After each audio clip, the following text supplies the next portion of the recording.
Okay, ladies and gentlemen, good afternoon. We are now arrived at the highlight of this year's conference, which is the bulk panel. And I'd like to introduce my panel. I'm starting to my left. SK Lim is the Managing Director responsible for the Pacific region of G2 Ocean. Directly to my left, Michael Jørgensen, who is the Executive Vice President and Head of Dry Bulk of Torvald Klaveness. To my right, Dehui, CEO of SDTR Marine. And to my far right, Stamatis Tsantanis, CEO of Seanergy Maritime Holding Corporation.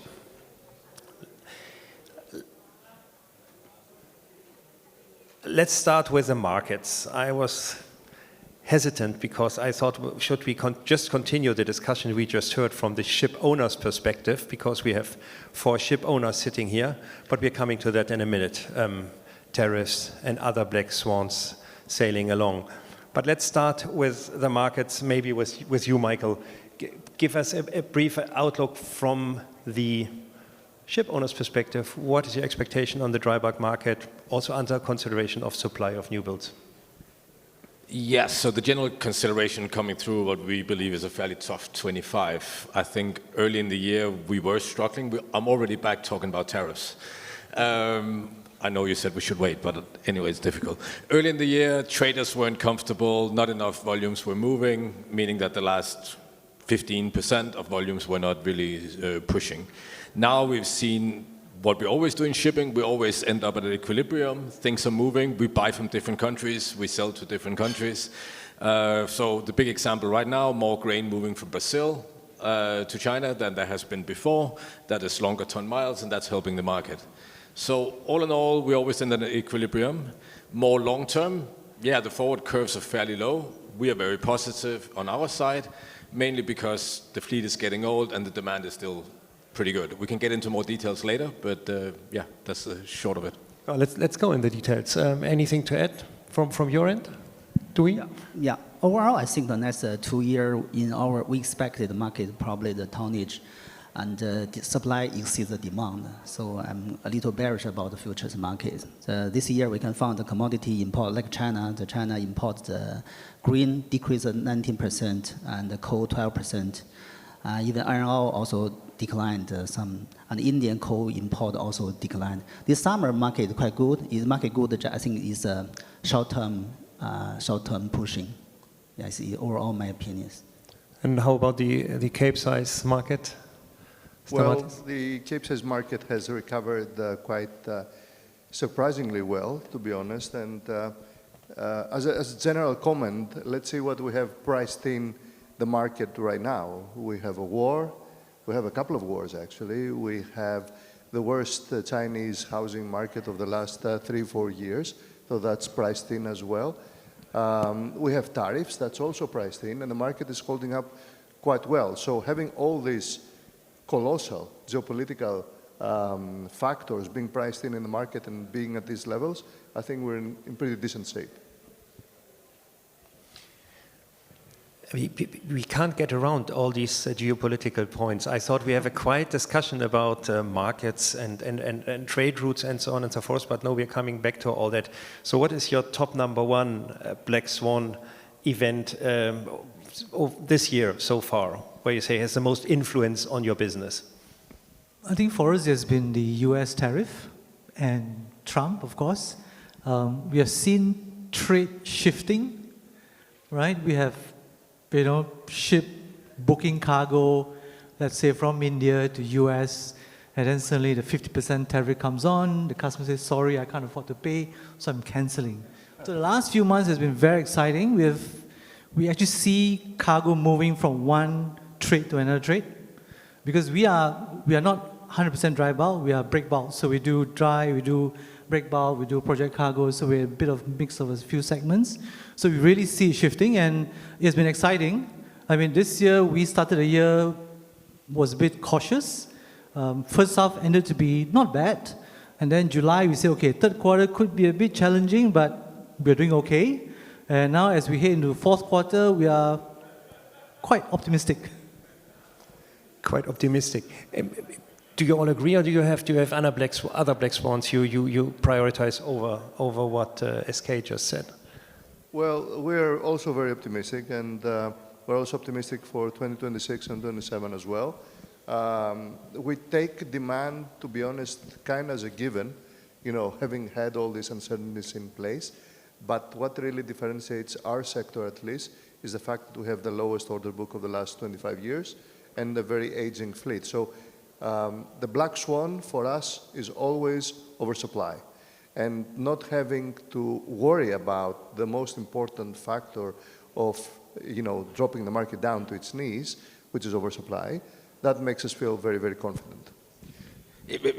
I will add one thing, because having listened to everything since this morning, everyone is talking about renewing their fleet. Okay, so that means that this old fleet that both Stamatis and I, we are agreeing that there is in our segment, is at least not what people in this room care about.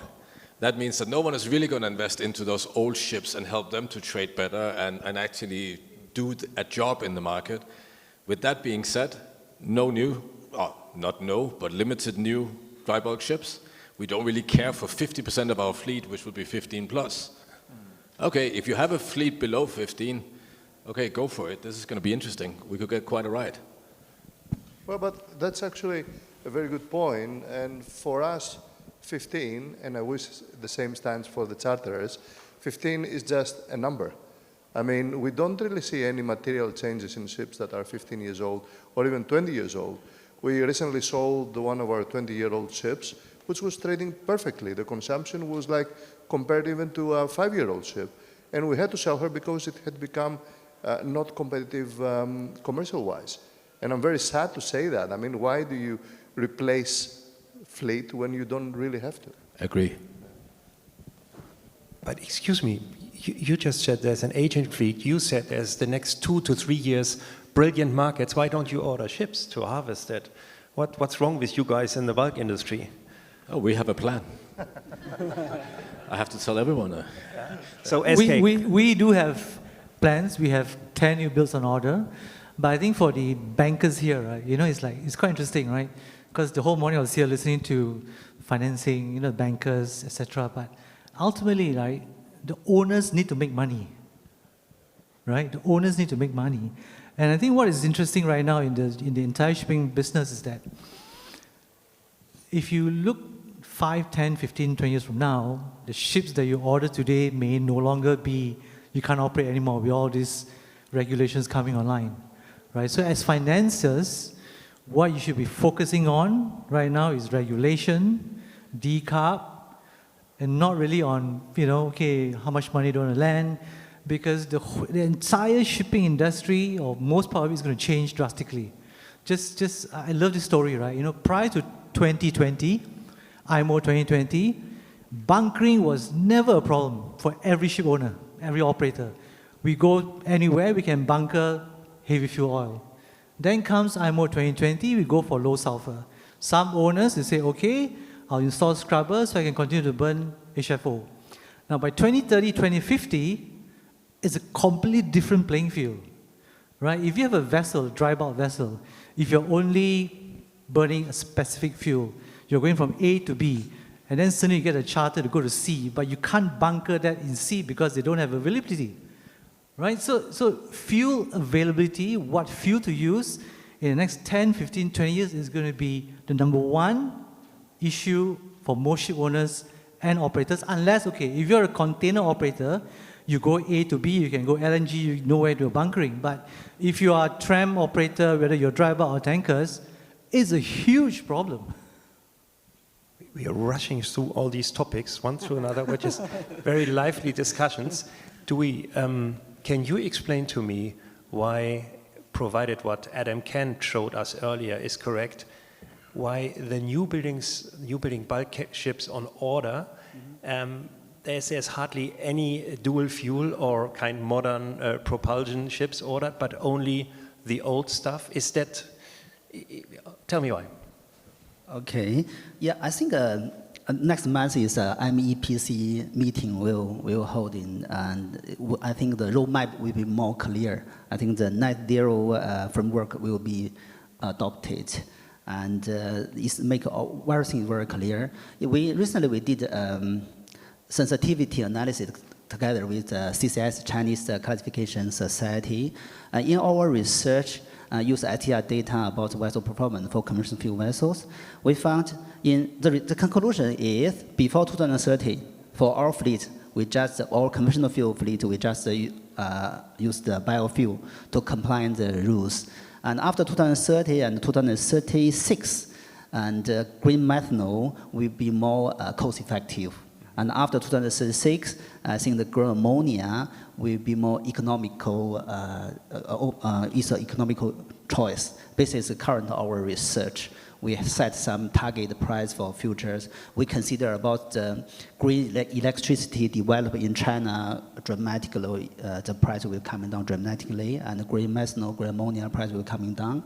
We also consider about in future the infrastructure, logistic development. So this is our initial analysis. That's your analysis and maybe your contribution to the future of bulk shipping.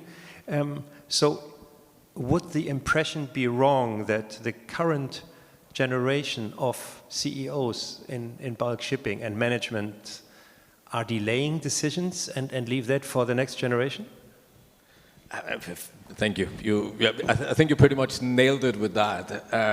I do hear a lot of, and I agree actually, that it's going to be 10, 15 years before we in dry bulk burn anything meaningfully. What I don't like in what I heard earlier today is that seems to be it. Then we don't have to consider decarbonization until someone else sorts that out. I'm like, there's so much more that we can do together, trading efficiencies. I did a back of the napkin thing. I was a bit bored earlier, right? If we can just, now I'll try and get the number. If we can take the ships that use the most fuel on the water and let them spend more time in port, and the ships that are the most efficient and kind of just swap 10% of that. This is only the Panamax segment. We can save more than 400,000 tons of fuel a year. Okay, so we start to give priority to those ships that should be on the water a bit longer because they have a lower consumption, and we let those that maybe have a bit higher consumption stay a bit longer in port, and we find a way to compensate each other and schedule all of that. Okay, 400,000 tons, that's only Panamaxes. Maybe on other ships you could do something similar. So I'm just saying, decarbonization is not only about what fuel we are burning in 2035 or 2040, there's so much more. These guys are super good at trading their ships efficiently. They're almost never in ballast. Panamax, Kamsarmax segment, we're in ballast 40-45% of the time. It's embarrassing, right? We should be carrying cargo. We should be on the water to carry stuff, not to sail empty. So, for the record, as a responsible ship owner, the 10 new builds that we've ordered are dual fuel. Ready. Is EU fuel a good scheme to force the shipping markets, force bulk shipping to renew their fleet? Or doesn't that hurt you at all because it's all paid by others? Well, I think that's a question for the container panel, to be honest. It's not so much about the dry bulk. Of course, it has been a situation to be taken quite seriously.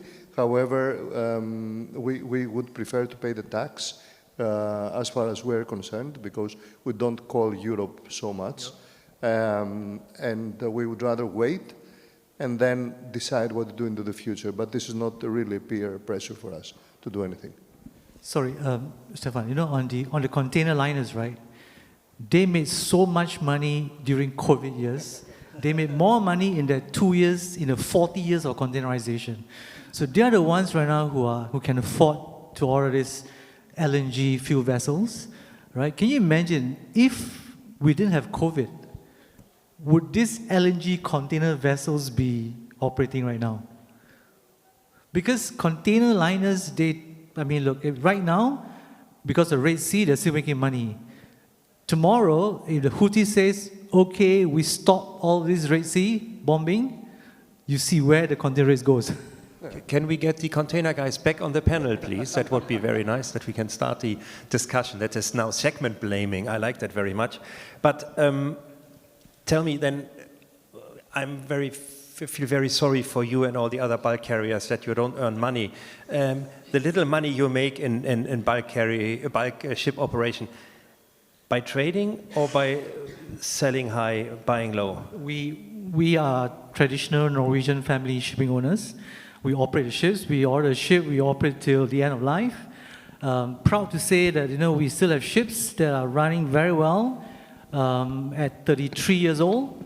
If you go on board these vessels, because we as Norwegian owners, operators, we manage all the vessels in-house. No offense to third-party ship owners, but we put a lot of money in it, we do a lot of maintenance, and we're still operating ships 33 years old. Applies for you as well. You are nodding, I guess. No, it's just hearing a lot of good things that makes sense, right? Klaveness, I'm back on decarbonization, right? We have the only ships in the world, more or less, that can do both dry and wet. So the combination carrier concept, which is saving 40% on emissions. Again, coming back to decarbonization, let's do something proper about it. The company that I'm representing, I'm a pure margin guy, right? So I'm trading ships and cargoes in and out. I don't have any assets. So I'm very much at the mercy of whatever news we read every morning, every evening, and all of that. And yeah, volatility is back in dry bulk. I think that's the good news. So I need to support both of good ship owners, like Gadow, and also of the charters out there. Let's come to ship financing, maybe. We've got classic bank loans. We don't see so many these days due to liquidity-rich ship owners. We've got Chinese lease, other lease schemes, private equity and family offices providing loans. At least we see a growing variety, different pockets of financings. What is Dehui, maybe your preferred financing source when you finance your business, or is that all out of liquidity? Okay. Financing, I think all our ways of financing, most of our ways of financing in the Chinese market, it depends on our strategy. From 2018, we transferred our strategy from heavy asset to light assets. So we sold all the most of the vessels to the leading company and buy both charter back, make our company transfer our strategy to the light assets management. So basically, this kind of our strategy, we cooperate a lot with the Chinese leading company because they just provide this kind of service.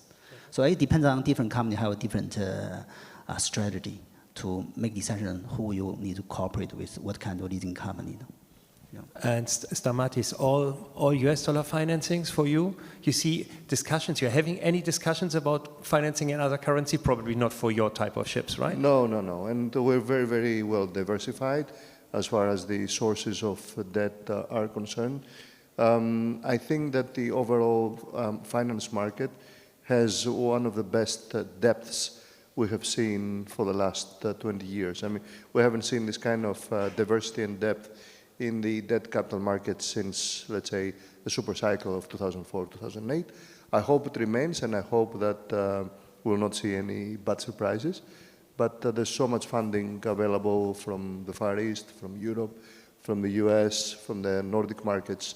So there's plenty of ideas to consider.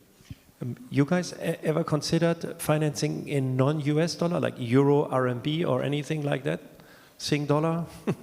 No, I think I'm not involved in financing. It's all done from head office. So I think right now it's mainly, I don't think we are using Chinese financing for now. Yeah, it's just mainly the traditional European banks. Same. Good, because we see some financings, again, attempts to finance in other currencies, which actually hooks on what we discussed earlier. Is the amount of liquidity in the market a problem right now for banks, for ship owners, for projects? Are people keeping the liquidity together for the bad times now? Is that actually almost blocking your business when you really, it may be easier to go to a bank and ask for a loan rather than to spend your own money. But you don't go to the bank because you have so much own money. Is that something which plays a role? Yeah, exactly. I mean, we have been very prudent in the way that we have approached our finance of the fleet so far. We don't want to do anything crazy as far as over-leveraging is concerned, and I believe that most of the market is pretty much under the same idea. There's been a lot of discipline in the dry bulk market, and I'm going to go back to ordering again an oversupply.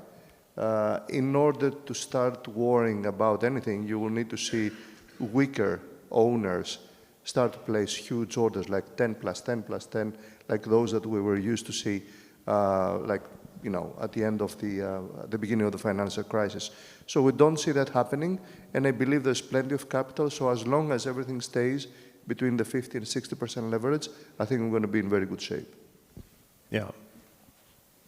Yeah, I think the good news is the yards are busy building all kind of other ships, right? So right now you then have a disconnect between a very high second-hand price, because I think we heard it earlier in one of the presentations, there's always someone, market goes down a little bit, people come back in with cash, right? And people are willing to invest. But then you got a forward curve and a 5-year market that is then way below that. So there's somehow a disconnect, or let's call it an opportunity. Maybe it's good to take a pause from ordering new vessels, right? I think the new building order currently is sufficient. So take a pause. I think the bankers should be more selective in lending, right? Because you see, we need to take note of two developments, right? Number one, consumption is going down. So we need people to consume. You need to change your cars, you need to change your furniture, you need to buy more clothes, you need to eat more, because consumption, is good for shipping, right? And if you look at consumption, a lot of us these days, okay, we don't change car every 10 years, but Singapore, because of COE, you change car every 10 years, so that's good, right? So then the other thing to watch out for is fertility rate, TFR, right? For a country to maintain its population, you need a TFR of 2.1%.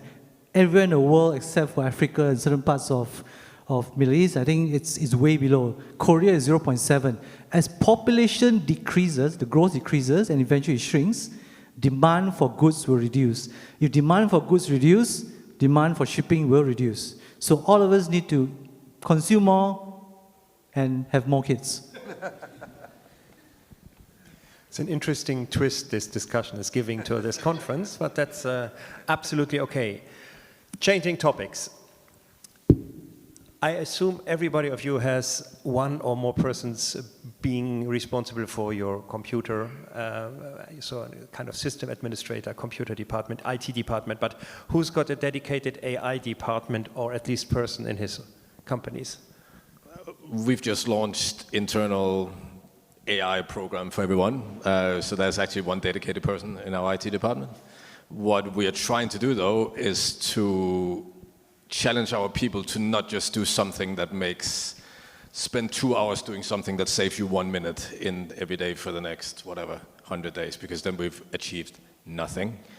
We're really trying to, much more than make the horse run faster, we're trying to build the car in what we do with AI. How can we make complete different data sets come together and actually make solutions that drives change for the company, but hopefully also for the industry. We don't want to stop with ourselves. We want to involve partners and collaborators.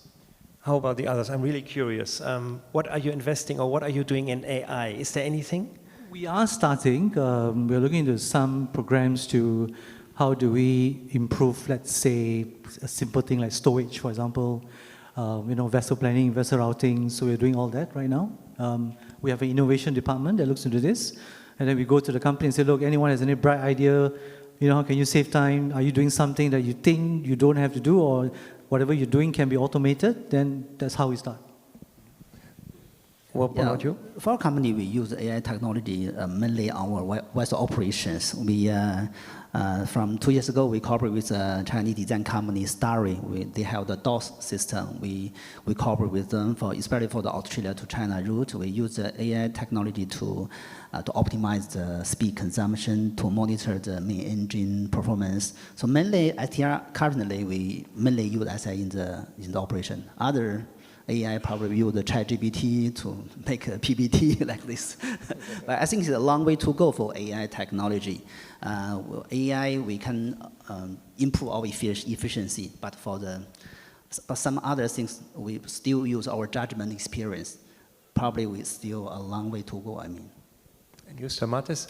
Or maybe to extend the question to you, and if the others have something to add, have you considered or even actually bought an AI company, or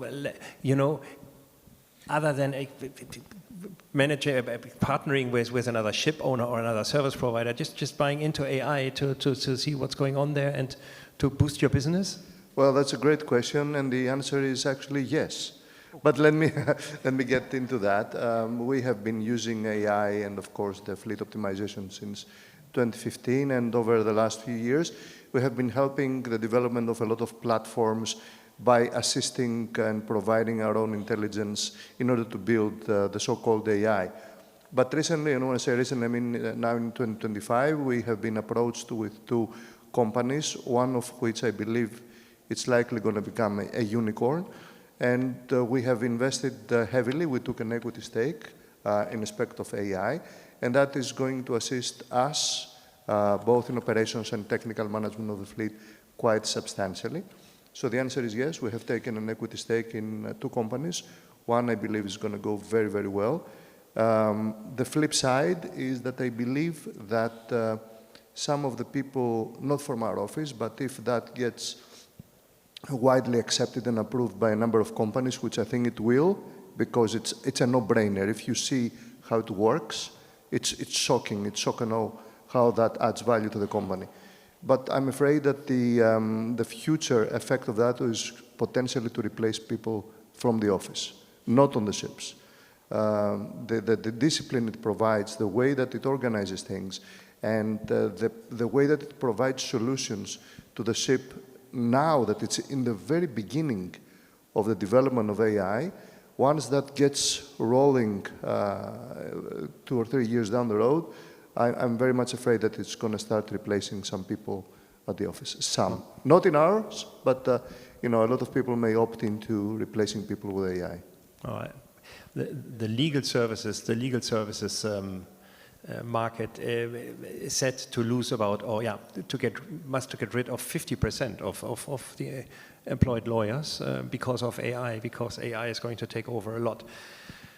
But not this afternoon, so I'm going to stay here for you for the next couple of minutes. Let's come to some more personal things. Dehui, you told me for kind of relaxation you do sports, you run and you're playing golf.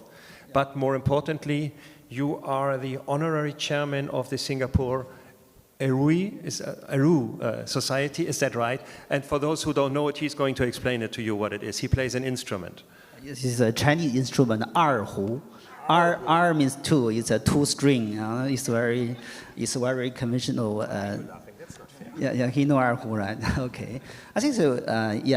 I like music. It's very tomorrow and the day after tomorrow have the Ma Yo-Yo, right? Yo-Yo Ma will play the cello in Singapore.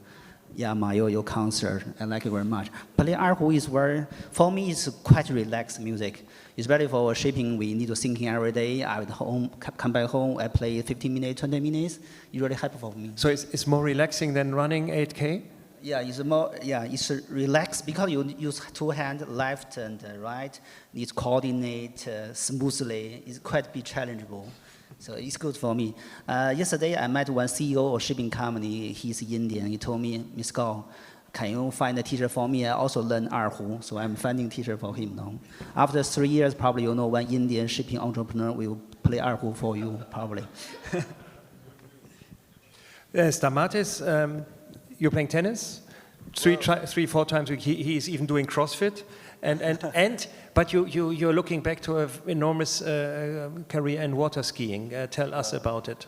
Well, I don't think that I took the sport into any level as far as water skiing is concerned, but I must say I was quite decent in doing that. The more we get older, the more we age. Unfortunately, the free time that we have outside of business and the family remains very scarce. So we need to allocate our time as wisely as possible, but most importantly, we need to stick to our values, which of course is family, good business, good friends, and travel and meet people around the world and have these nice conferences where we can get together, thanks to Kevin and his team. So that's always something to look forward to. SK, we share the same passion, right? We both played field hockey, if I remember correctly, from the preparation. And nowadays we do both old men sports. You're more golf and I'm more into cycling. Is that right? Right? That's your main passion? And I've also started pickleball. Good. For those who have not tried pickleball, try it. Pickleball. Cool. Last question and maybe closing words from Michael. Because Michael, you are here in Singapore for 17 years now. And I really don't understand why you don't want to get to foggy and rainy Norway. But anyway, there must be some reasons.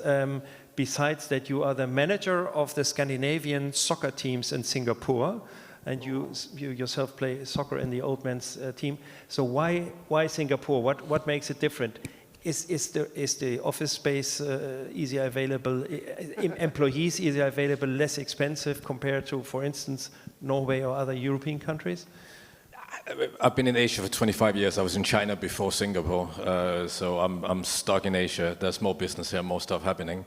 But on the football team, since you asked me, I'll take the opportunity.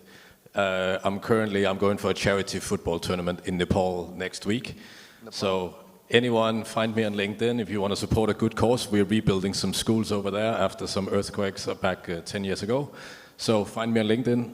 Reach out if you want to help. Yeah. Ladies and gentlemen, a very interesting insight, not only personally at the very end, but I think that's always very important to see what human beings are running these companies and driving the success. Very interesting insight on your businesses, and thanks for driving such an active and lively discussion. Wait 1 second, I'm not yet done. Not okay. With that, thank you very much, ladies and gentlemen.